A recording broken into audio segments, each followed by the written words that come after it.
Ji, be educate with knowledge YouTube channel में आप सबका स्वागत है।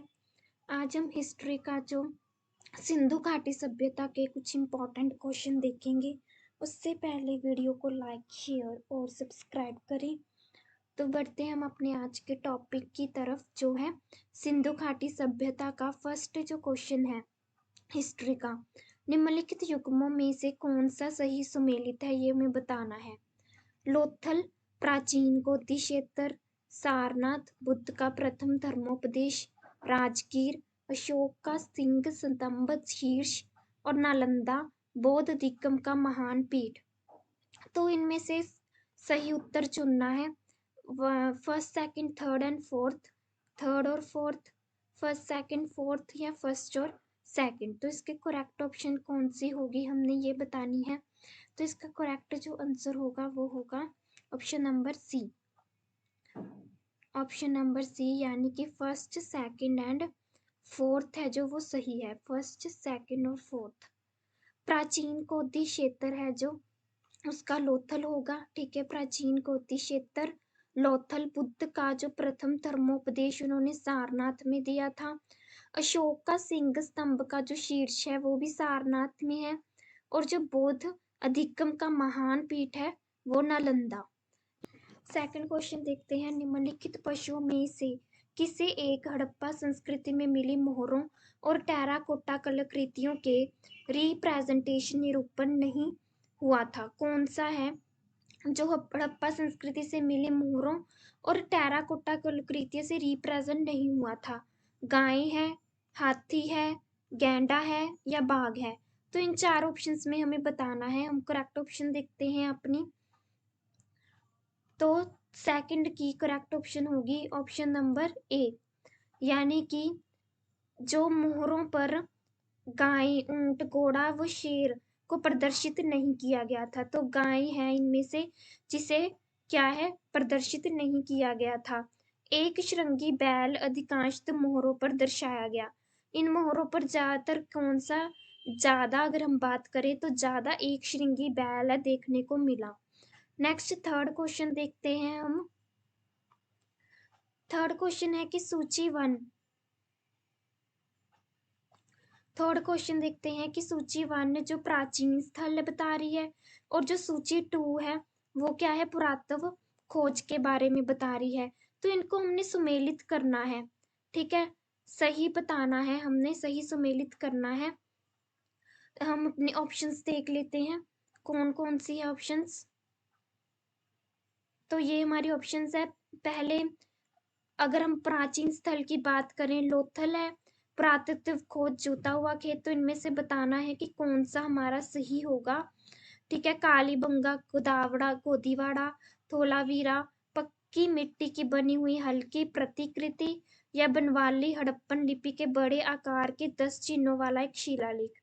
तो इनमें से करेक्ट ऑप्शन बतानी है हमने इन चार ऑप्शंस में से। तो हमारा जो करेक्ट ऑप्शन, थर्ड का जो करेक्ट ऑप्शन रहेगी ऑप्शन नंबर बी रहेगी।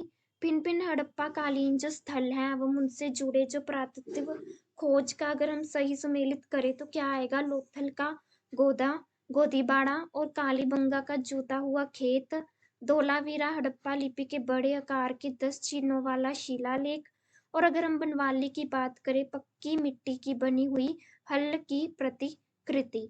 नेक्स्ट देखते हैं हम फोर्थ क्वेश्चन। फोर्थ क्वेश्चन क्या है?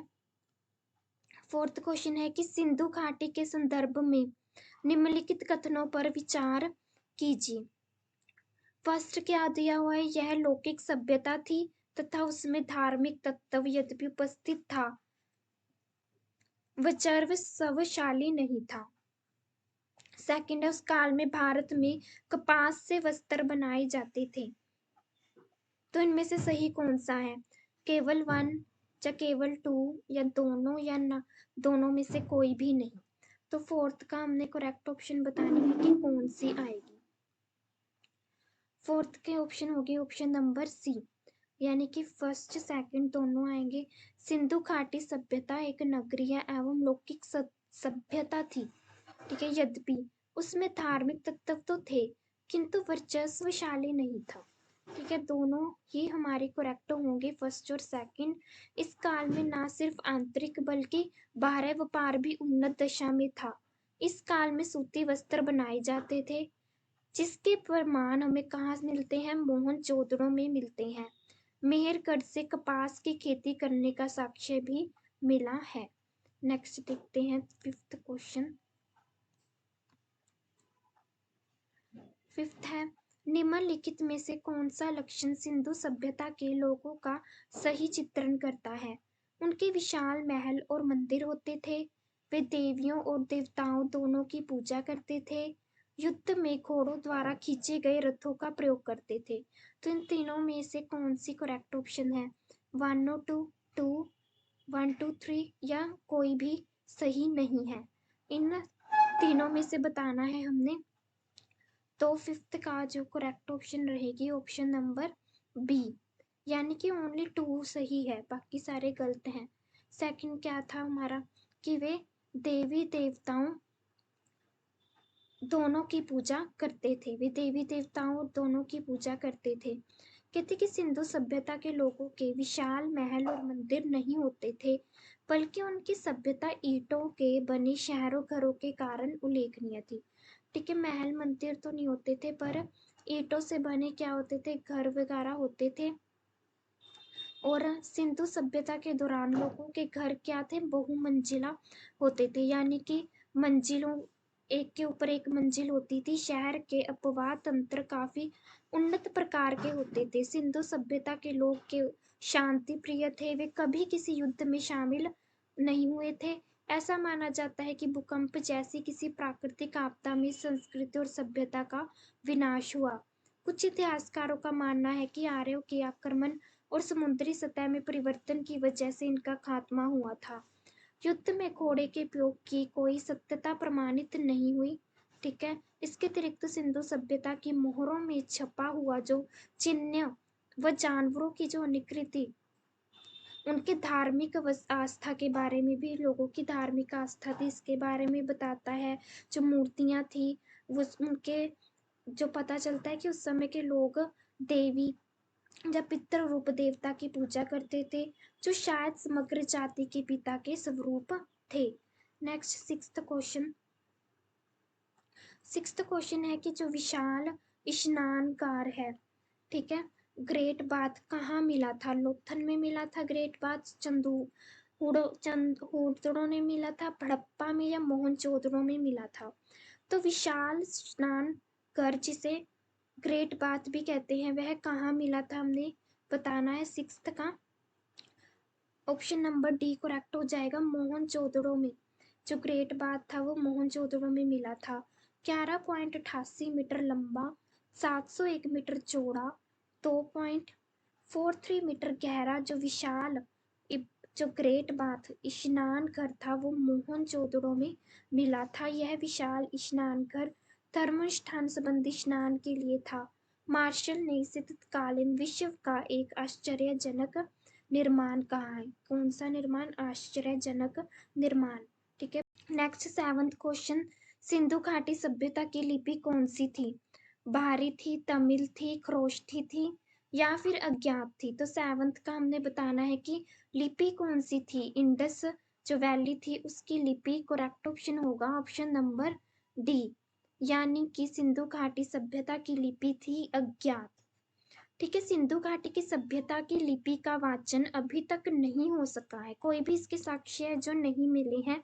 उनकी लिपि 400 से अधिक अक्षर या चित्र पर आधारित चित्र अक्षर प्रकार की है।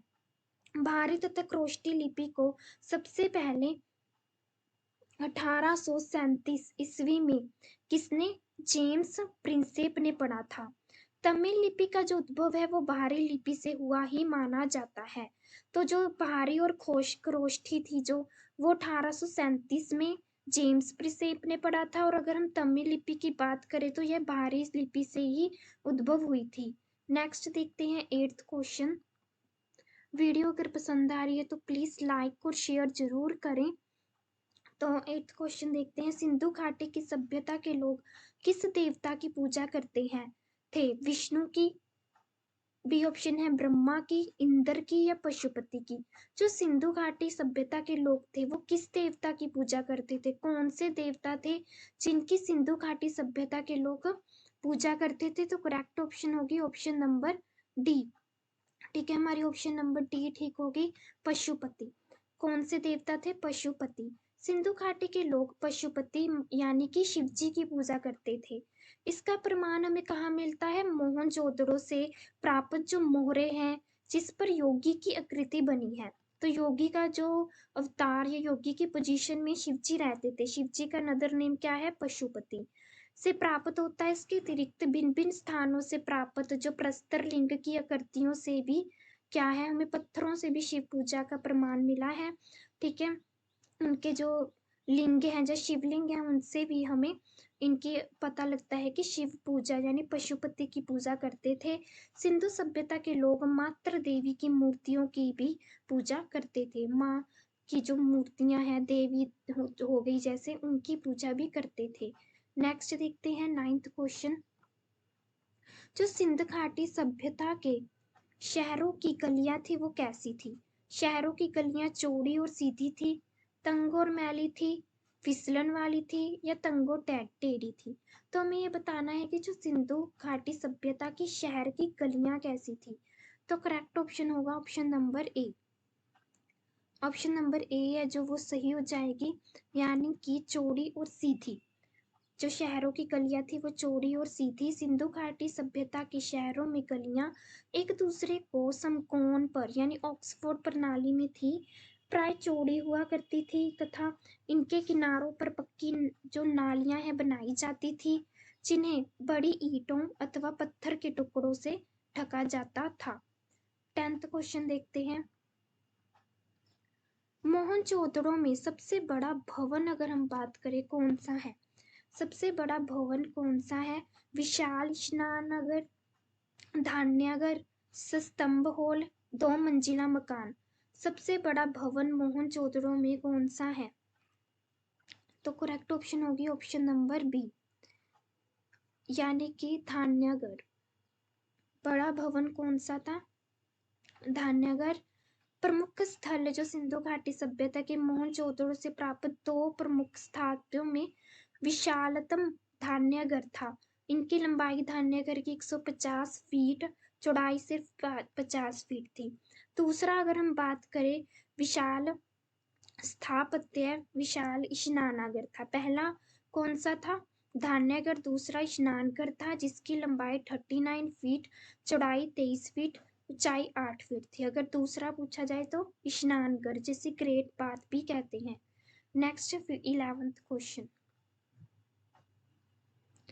देवी माता की पूजा, जो देवी माता की हमने पूजा करनी है वो संबंधित थी आर्य सभ्यता के साथ, भू मध्य सागरीय सभ्यता के साथ, सिंधु घाटी सभ्यता के साथ या उत्तर वैदिक सभ्यता के साथ। अगर हम देवी माता की पूजा की बात करें तो वो किससे संबंधित थी देवी माता की पूजा? तो ऑप्शन नंबर सी करेक्ट हो जाएगा, सिंधु घाटी सभ्यता के साथ। देवी माता की पूजा से संबंधित सिंधु घाटी सभ्यता में ऐसे प्रचुर साक्ष्य मिलते हैं जिनके आधार पर यह कहा जा सकता है कि माता की उपासना वहाँ व्यापक रूप से, फिर हमें साक्ष्य मिले जिससे हमें कह सकते हैं कि देवी माता की पूजा की जाती थी।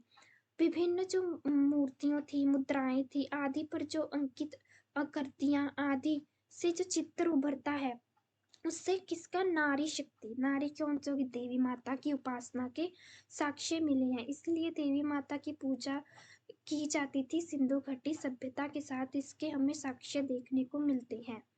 Next 12th। सिंधु घाटी सभ्यता का पतन नगर या बंदरगाह कौन सा है? सिंधु घाटी सभ्यता का कालीबंगा, लोथल, रोपड़ या मोहनजोदड़ो? तो इसकी जो करेक्ट ऑप्शन होगी 12th की वो बी होगी, सी नहीं होगी। ठीक है, तो लोथल आएगा। जो सिंधु सभ्यता का जगह अगर हम बात करें नगर, लोथल गुजरात के अहमदाबाद जिले में भोगवा नदी के किनारे स्थित है। तो सिंधु घाटी सभ्यता का अगर हम पतन नगर की बात करें तो लोथल आएगा। ऑप्शन नंबर बी हमारी करेक्ट होगी। नेक्स्ट बढ़ते हैं 13th क्वेश्चन। सिंधु घाटी सभ्यता को आर्यों से पूर्व की रखे जाने का महत्वपूर्ण कारक है। आर्यों से पहले क्यों रखा जाने का जो महत्वपूर्ण कारक क्या है? लिपि है, नगर नियोजन है, तांबा है या मृद भांड है? 13 का आंसर आएगा ऑप्शन नंबर डी। जो लाल मृद भांड पर चित्रित कृष्ण वर्ण आकृतियां सिंधु घाटी की सभ्यता धूसर एवं चित्रित धूसर मृद भांड आर्यों से संबंधित मानी गई हैं। सिंधु घाटी सभ्यता का जो जनजीवन है आर्यों के जनजीवन से अधिक विकसित था। मृत भांडों की संरचना ही सिंधु घाटी सभ्यता तथा आर्यों के काल का विभेद करती है। 14th क्वेश्चन, मूर्ति पूजा का आरंभ कब से माना जाता है? प्री आर्यन, उत्तर वैदिक काल से, मौर्य काल से या कुषाण काल से? तो मूर्ति पूजा का आरंभ कौन से जो काल से हम कह सकते हैं माना जाता है?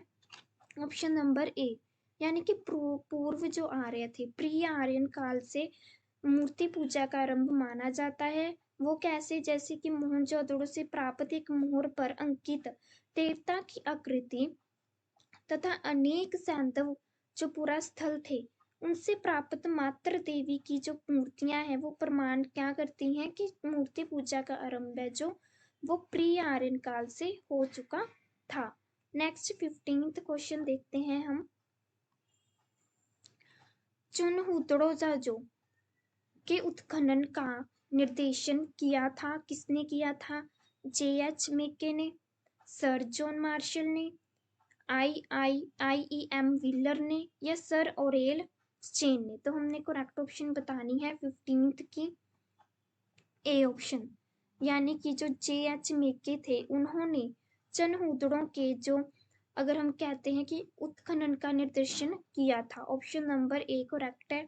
यह स्थान था जो मोहनजोदड़ो से कितने 130 किलोमीटर दक्षिण पूर्व में स्थित था। इसकी खोज 1935 में NG जो मजूमदार थे उन्होंने की थी।